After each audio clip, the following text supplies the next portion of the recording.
રામ રામ ખેડૂત મિત્રો, ખેડૂતોની ચેનલ સૌરાષ્ટ્ર માર્કેટમાં તમારું હાર્દિક સ્વાગત છે।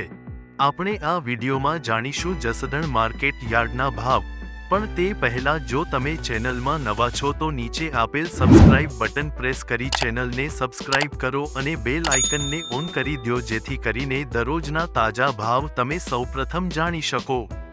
તો આજના ભાવ આ પ્રમાણે રહ્યા હતા।